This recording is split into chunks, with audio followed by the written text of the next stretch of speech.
और इसी बीच सीधे लिए चलते हैं पश्चिमी बंगाल के नंद कुमार, जहां पर यूपी के सीएम योगी आदित्यनाथ चुनावी जनसभा को संबोधित कर रहे हैं।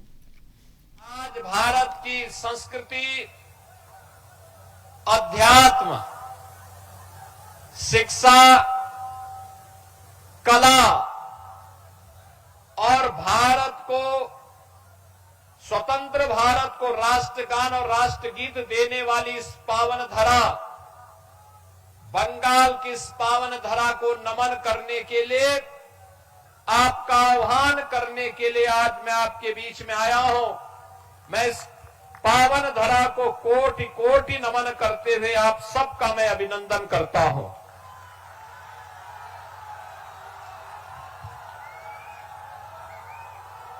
बहनों और भाइयों, बंगाल प्रेरणा की भूमि है,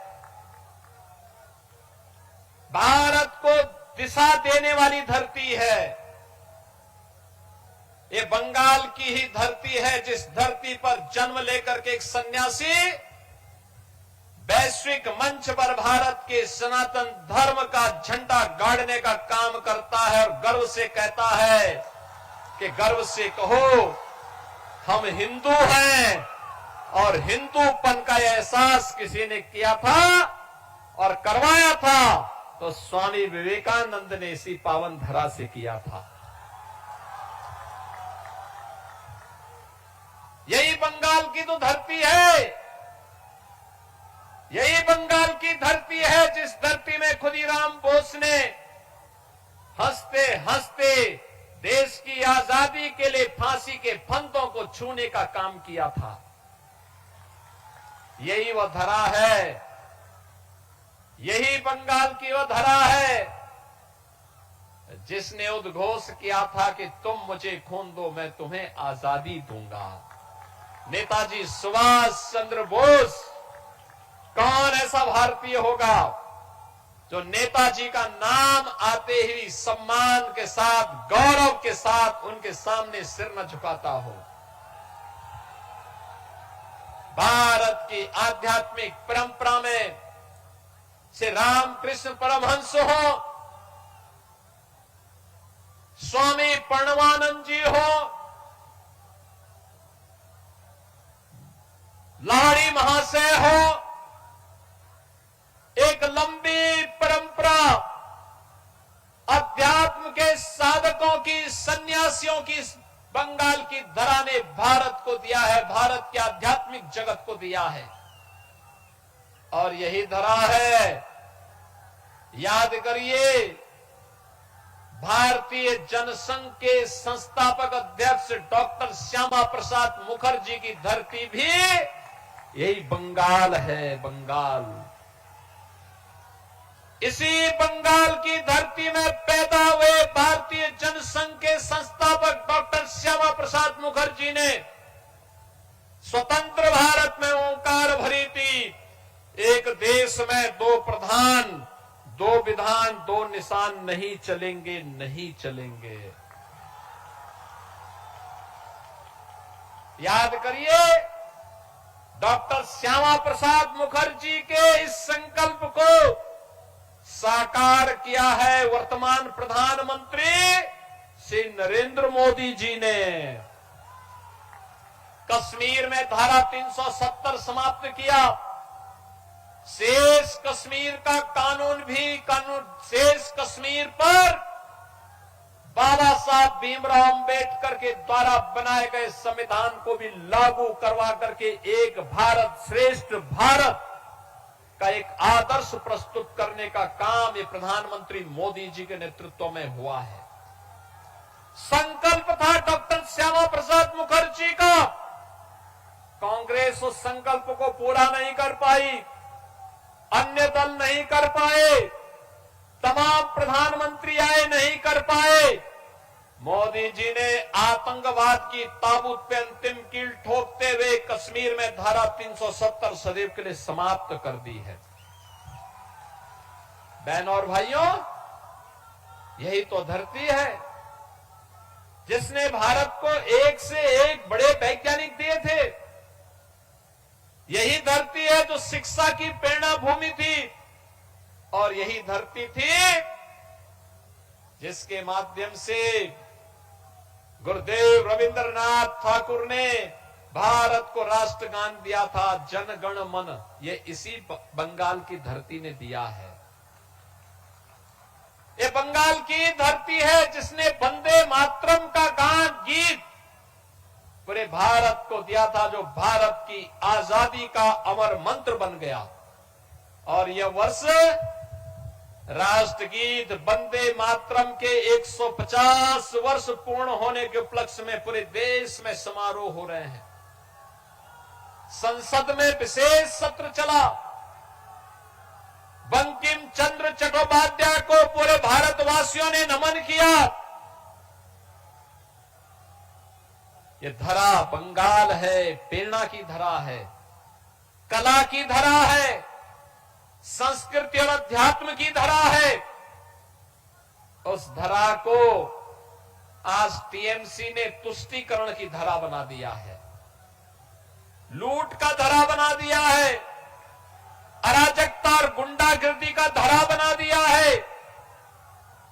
यहां पर एक क्षेत्र कृषि बाहुल्य है, अन्नदाता किसान सस्य श्यामला मातरम वंदे मातरम की इस बंगाल की पावन धरा से अन्न उत्पन्न करता है, लेकिन उन किसानों को उसका उचित दाम टीएमसी की सरकार नहीं दे पाती है, उन्हें सुविधा नहीं दे पाती है। याद करिए, आपकी डेमोग्राफी को बदलने का काम हो रहा है। तुष्टीकरण की पोषक टीएमसी की सरकार आपके विकास को बाधित कर रही है। स्वतंत्र भारत में जब ये देश आजाद हुआ था, तब तक बंगाल का शेयर भारत की अर्थव्यवस्था में 1/3 हुआ करता था और धीरे धीरे करके यहां के कल कारखाने बंद होते गए, यहां के एमएसएमई उद्योग बंद होते गए, यहां की कला को, यहां की संस्कृति को, यहां के शिक्षण संस्थानों को, यहां की राजनीति ने निगल दिया। पहले कांग्रेस ने, फिर वामपंथियों ने, और पिछले 15 वर्षों में टीएमसी की अराजकता का शिकार बंगाल हो गया है। भारत की उर्वरा भूमि, भारत की अर्थव्यवस्था को एक नई ऊंचाई देने वाली बंगाल की धरती आज टीएमसी के भ्रष्टाचार के कारण, उनकी अराजकता के कारण आज कंगाल होती हुई दिखाई दे रही है। हमें महाकाली की इस धरा को कंगाल नहीं होने देना है, मां दुर्गा की इस पावन धरा को कंगाल नहीं होने देना है। सस्य श्यामला कही जाने वाली इस पावन धरा को हमें तुष्टीकरण और अराजकता की धरती नहीं बनने देना है। बंगाल की धरती पर गौकसी होने की छूट नहीं देनी है, गाय को कटने की छूट नहीं देनी है।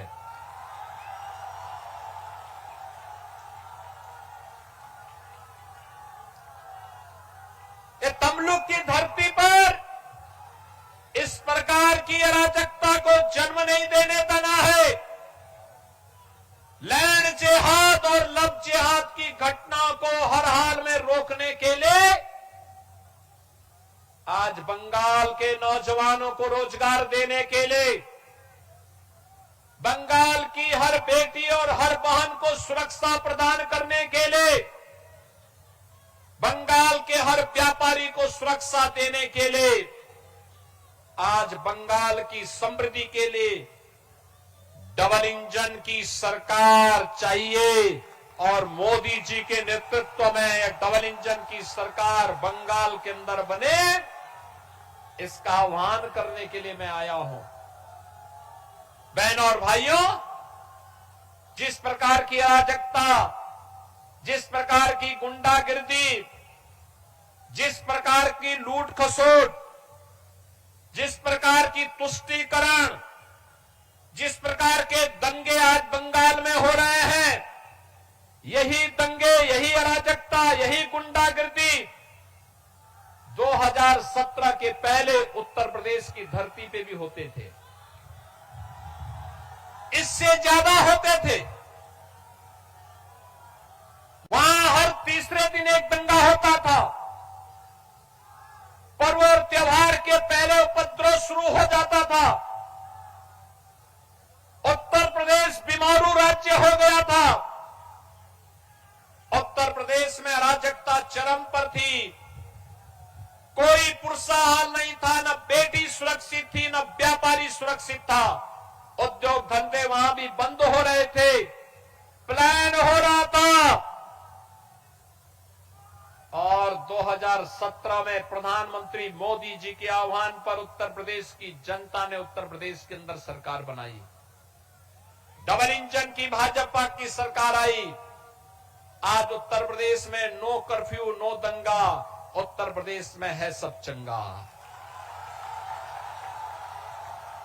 आज उत्तर प्रदेश में दंगा नहीं होता, सड़कों पे नमाजें नहीं पढ़ी जाती हैं, मस्जिदों से चिल्लाने की आवाज नहीं आती है, लव जिहाद की घटना के लिए सख्त कानून बनाया गया है। लैंड जिहाद की घटना नहीं घटित हो सकती है, गौ हत्या नहीं हो सकती है, हर बेटी भी सुरक्षित